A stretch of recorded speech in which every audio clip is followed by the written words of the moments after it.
पिता का रूप कौन? जगदम्बा है तो जगत पिता भी होगा। तो जो जगत पिता है वो स्वर्ग का पिता है, 16 कला संपूर्ण पहले पत्ते का पिता है या कोई दूसरा है? वो पिता है।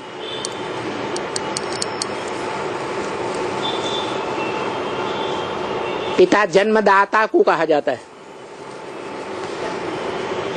सामान्य अर्थों में जन्म देने वाली माता कही जाती है। क्या पूछा जाए, इस बच्चे को जन्म किसने दिया? माता ने दिया। माता के अंदर किसने दिया? है ना कोई और देने वाला? तो मूल रूप में कोई है ना। तो जो मूल रूप में है, बीज रूप में जो है, वो ही पिता है। तो जो जगत पिता है वो 16 कला संपूर्ण पहले पत्ते का भी पिता है और 16 कला संपूर्ण देवताओं की दुनिया का भी पिता है। वो स्वर्ग का रचयिता है मूल रूप में। और माता कौन? दादा लेखराज ने तो शरीर छोड़ दिया। वो तो प्रैक्टिकल में स्वर्ग का रचयिता नहीं हुआ, स्वर्ग तो नहीं आया। तो माता कौन? जगदम्बा। जगदम्बा माता है तो सिर्फ 5 तत्वों का पुतला है, 5 तत्वों का संघात प्रकृति है। प्रकृति जड़ होती है या चैतन्य होती है? तो जगदम्बा जड़त्वमयी बुद्धि वाली है या चैतन्य बुद्धि वाली है? कैसे? हाँ? प्रकृति है, देवान का पुतला है। प्रूफ देना पड़े ना। बुद्धिमान बाप के बुद्धिमान बच्चे भी बिना प्रूफ प्रमाण के नहीं मानते, और दुनिया भी आज बिना प्रूफ प्रमाण के मानेगी नहीं। तो क्या प्रूफ प्रमाण है कि जगदम्बा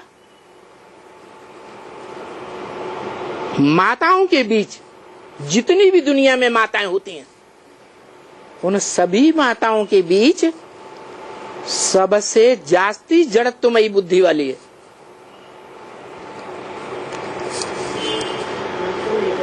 है? बाप के संग के रंग में ज्यादा आती है। हाँ, दुनिया की जितनी भी माता का पार्ट बजाने वाली हैं, उन सब के बीच में वो ही एक ऐसी माता है जो जगत पिता का लंबे से लंबे समय तक साथ निभाती है। लंबे से लंबे समय तक जगत पिता के साथ प्रैक्टिकल जीवन में मिलन मेला मनाती है। मनाती है या नहीं मनाती है? है?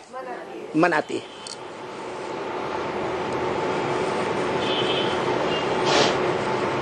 तो पिता अगर शरीर छोड़ देता है, मान लो, तो परिवार की ताकत किसके हाथ में आ जाती है? आती है ना।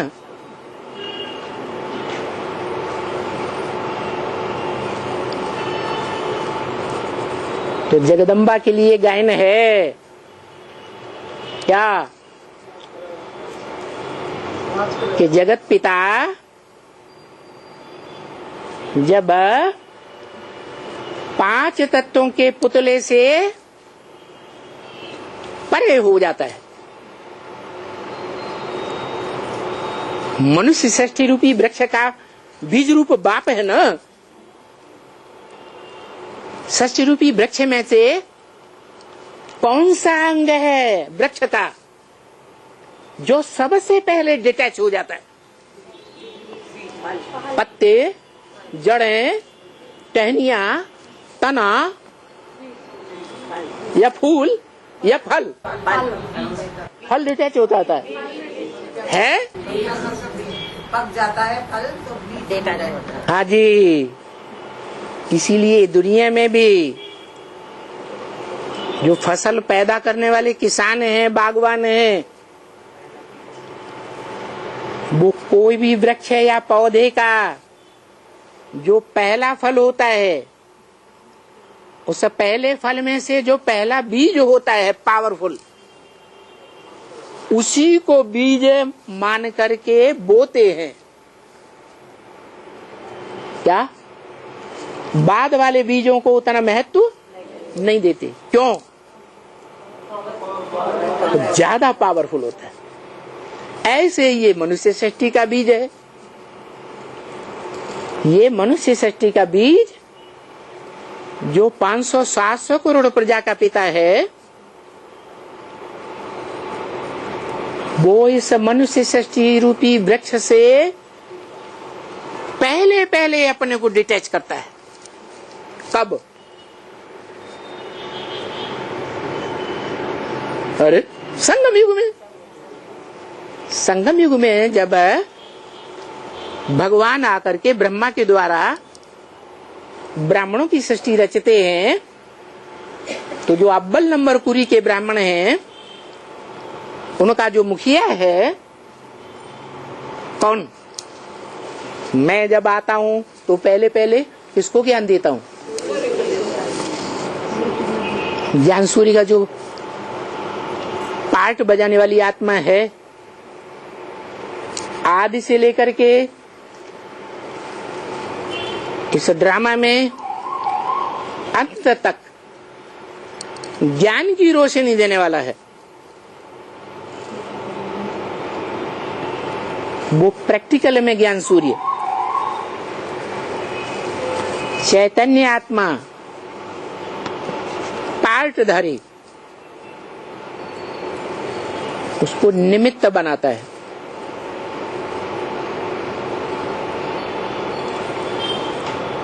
तो वो पिता है मनुष्य सृष्टि का। जो पिता है वो कैसे साबित होता है कि पिता है? जब क्या करता है? वो तो कोई देखेगा ही नहीं।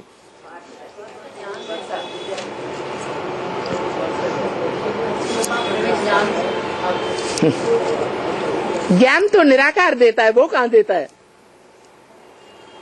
निराकार आत्माओं का निराकार बाप ज्ञान देता है या साकार मनुष्य सृष्टि का साकार बाप ज्ञान देता है? ज्ञान की बात तो है ही नहीं है। यहाँ तो साकार सृष्टि में साकार स्वर्ग की बात है ना। तो स्वर्ग का वर्षा साकार में देने वाला कौन साकार बाप है? राम बाप। उसकी पहचान है कि सब मनुष्य सृष्टि रूपी वृक्ष में से 500-700 करोड़ की देहधारी जो भी मनुष्य आत्माएं पार्टधारी हैं, उनसे पहले पहले डिटैच होता है। क्या? सब ब्राह्मणों की आखिरी परीक्षा क्या है? नष्टो मोहा, माने डिटैच होना। अपनी देह से भी डिटैच, देह के संबंधियों से भी डिटैच, देह के पदार्थों से भी डिटैच। तब कहेंगे नष्टो मोहा तो पहला नंबर कौन? मनुष्य सृष्टि का बाप, न कि जगदम्बा है। जगदम्बा नहीं। जगदम्बा के भी दो रूप हैं। एक रूप है शरीर और दूसरा रूप है आत्मा। जो शरीर रूप है, जड़त्वमयी रूप, 5 तत्वों का पुतला प्रकृति, प्रकृष्ट रूपेण कृति माने रचना, जो प्रकृष्ट रचना है प्रकृति। कौन? जगदम्बा। उस प्रकृति का गीता में भी बताया है। भगवान ने बताया है, मेरी जो विभूतियां हैं वो विभूतियां 2 प्रकार की हैं। अष्टधा, 8 विभूतियां जो हैं 8 प्रकार की, उनके भी 2 प्रकार हैं। पृथ्वी, वायु, जलवायु, अग्नि, आकाश वगैरह बताया, वो जड़ हैं, लेकिन चैतन्य भी है। परा प्रकृति, तो उनमें जगदम्बा जो है, जिसे धरणी या पृथ्वी कहा जाता है, पृथ्वी नाम क्यों पड़ा? पृथिव्यात इति पृथ्वी, जो चौड़ी होती जाती है वो है पृथ्वी।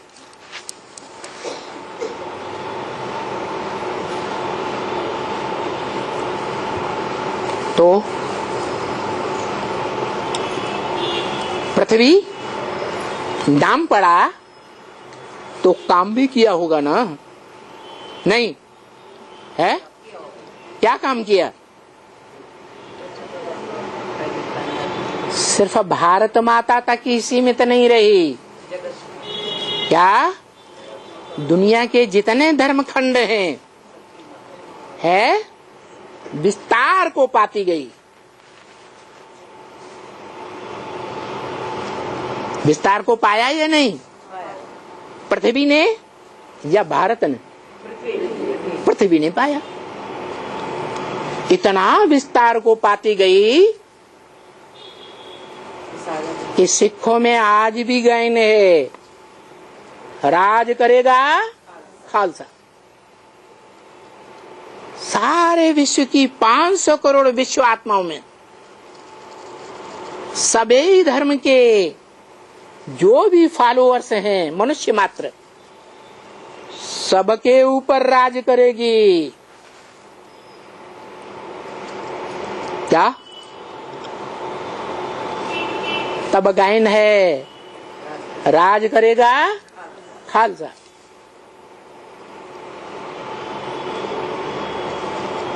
कैसे राज करेगी?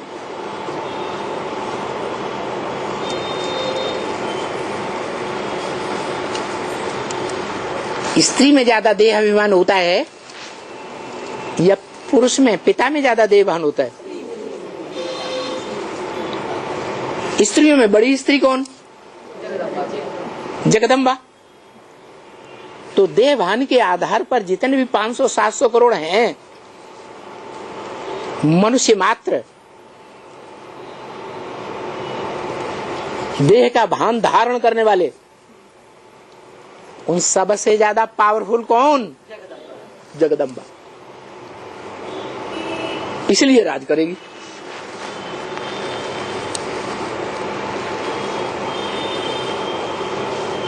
और शरीर को कंट्रोल करने वाला कौन? 5 तत्वों के पुतले को कंट्रोल करने वाला कौन? ब्रह्मा की आत्मा, आत्मा आत्मा का ब्रह्मा की आत्मा, ब्रह्मा की आत्मा सतयुग में जाके तो प्रवेश है ना बाबा जगदम्बा। हाँ प्रवेश तो है, लेकिन नाम शरीर का पड़ता है। ब्रह्मा सो विष्णु, नो विषयटाल, यह सूक्ष्म शरीर का पड़ता है। फिर वो ब्रह्मा कौन जो वैष्णवी देवी के रूप में पूजा जाता है। जिस वैष्णवी देवी में जगदम्बा,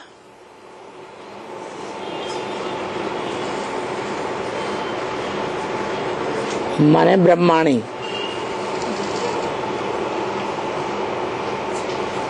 और विष्णु पत्नी लक्ष्मी, और तीसरी देवी कौन है? अरे वो तो जगदम्बा हो गई ना। वाक देवी, वाक माने वाचा, वाचा के आधार पर ज्ञान सुनाने में उसको कोई हरा सकता है? कोई ब्रह्मा कुमारी हरा सकती है? कोई प्रजापिता ब्रह्मा कुमारी हरा सकती है? नहीं हरा सकती। तो वाचा की देवी हुई ना। लेकिन प्रैक्टिकल जीवन में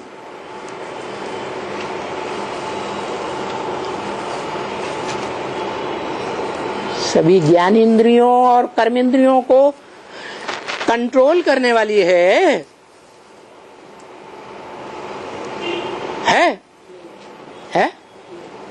या नहीं? नहीं कंट्रोल करती है, इसलिए काला रूप धारण कर लेती है।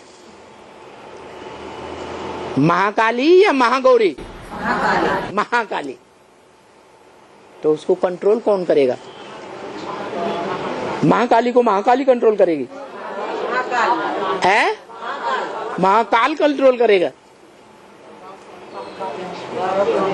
है? अरे महाकाली जो है देह अभिमान का भयंकर पुतला है। सभी असुरों को काट डालती है, खेल खलासा कर देती है। और दुनिया में सब कलयुग के अंत में असुर ही होते हैं या कोई देवता होता है? सारे असुर होते हैं। सबका गला काट देगी।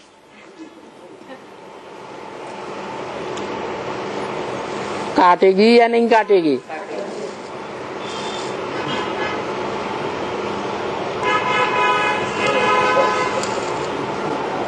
तो बताओ,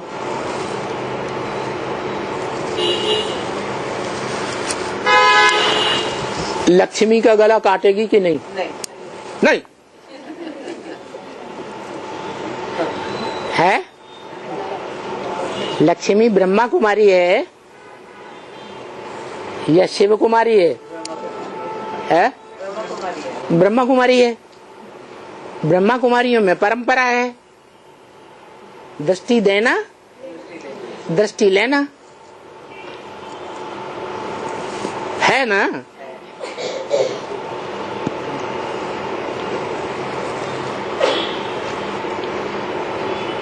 तो ये बात ब्रह्मा कुमारियों की बुद्धि में अभी तक भी नहीं बैठी, क्योंकि वो समझती हैं हम ही शिव शक्ति हैं।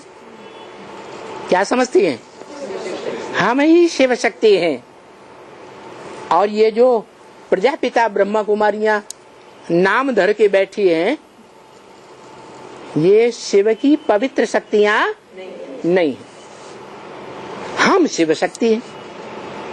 उनसे पूछा जाए शिव का प्रैक्टिकल रूप कौन?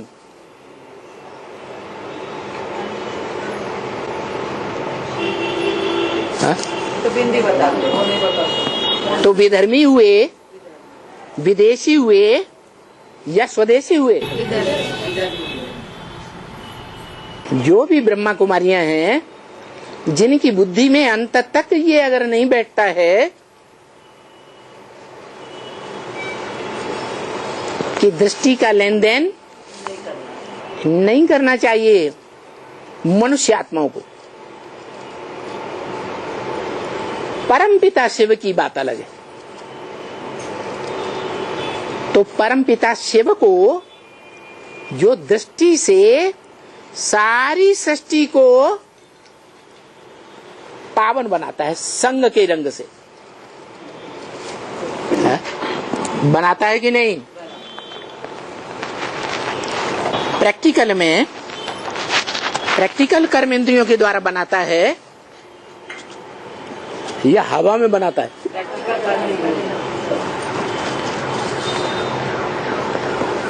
तो वो ब्रह्मा कुमारियां बताएंगी।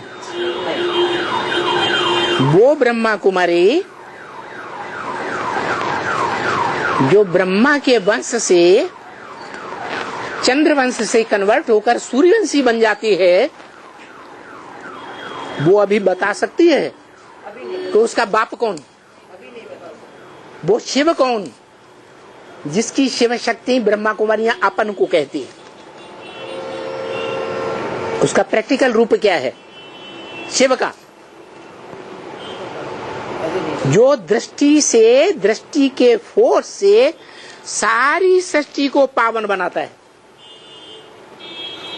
और चार चित्रों में कोई एक चित्र में आत्माओं के बाप ने साक्षात्कार के आधार पर ये साबित किया है कि वो एक ही रूप है जो दृष्टि के आकर्षण से सारी सृष्टि की मनुष्य आत्माओं को, 500-700 करोड़ आत्माओं को आकर्षित कर लेता है अपनी ओर। कैसा आकर्षित करता है? जो मुरली में, वेदवाणी में बताया, मन मना भव। क्या? मत मेरे मना, मन में, भव माने समाज। किसने बोला? कौन सी आत्मा ने बोला? ये मन मना भव कौन सी आत्मा ने बोला है? शिव बाप ने। उनको मन है? शिव को तो मन है ही नहीं, वो तो अमन है। आज भी अमन, कल भी अमन, पहले भी अमन था। क्या उसका मन कभी चंचल होता ही नहीं? तो वो कहने वाला कौन है? आत्मा जो कहता है मन मना भव, मेरे मन में समा जा। और उसका झाड़ में चित्र भी दिया हुआ। क्या?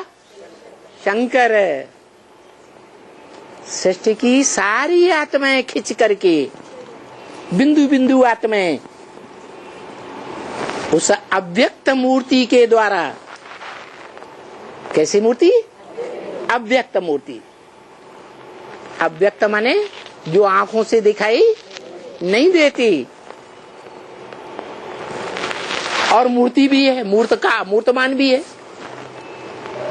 आंखों से दिखाई भी देती है। ये क्या बात हुई? ऐसी अव्यक्त मूर्ति है जो आंखों से दिखाई भी नहीं देती और मूर्तिमान भी है, दिखाई भी देती है। माने व्यक्त भी है और अव्यक्त भी है। कौन? शंकर। शंकर की जो कर्म इंद्रियां दिखाई देती है। हाँ, पुरुषार्थ करके जब वो आत्मा जो याद के पुरुषार्थ में बैठा हुआ शंकर है, वो पुरुषार्थ संपन्न करके जब शिव समान स्टेज को धारण कर लेता है, जो शिव बाप का विरुद्ध है कि मैं तुम बच्चों को नंबर बार आप समान बना कर ले जाऊंगा, तो अव्वल नंबर कोई 100% शिव बाप समान बनता होगा ना। कौन बनता होगा? है वही मनुष्य सृष्टि का बीज, जिसे शंकर कहा जाता है, जिसको कौन से पुरुषार्थ में दिखाते हैं? चित्र जो चरित्र की यादगार हैं, वो याद का चरित्र दिखाते हैं मोस्टली। याद चित्र याद के रूप में बैठे हुए हैं या दूसरे रूप में बैठे हैं? याद के रूप में। तो याद का ऐसा गहरा पुरुषार्थ करती है कि अव्वल नंबर शिव समान स्टेज को प्राप्त करती है और उसका रूप शिवलिंग बनाया गया है। जो लिंग बड़ा रूप तो देखने में आता है, व्यक्त है, आंखों से देखने योग्य है, लेकिन उसमें नाक, आंख, कान, हाथ, पांव, इंद्रियां देखने में नहीं आती, तो अव्यक्त है।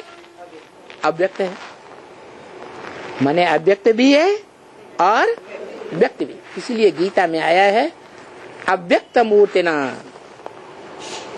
क्या ये सारा संसार उस अव्यक्त मूर्ति से ही जन्म लेता है और उसी में समा जाता है।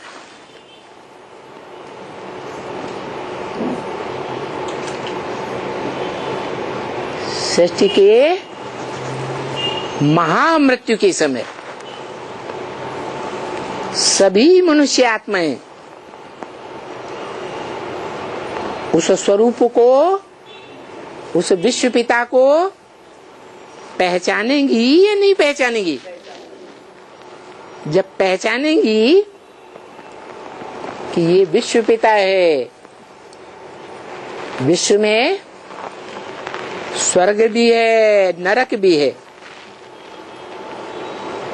वो स्वर्ग का भी पिता है और नरक का भी पिता है, क्योंकि ब्रह्मा मुख से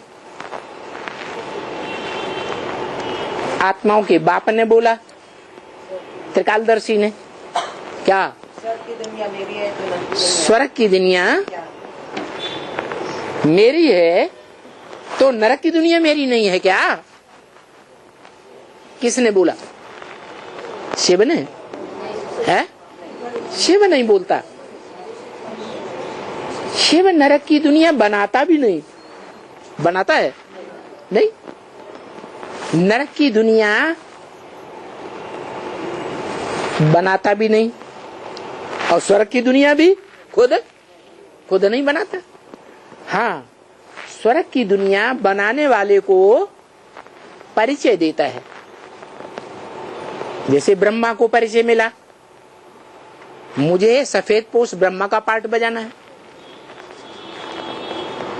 मैं ब्रह्मा सो विष्णु भविष्य में बनूंगा। विनाश का साक्षात्कार किया तो बुद्धि में आया, अब ये दुनिया खत्म होने वाली है। ऐसे ही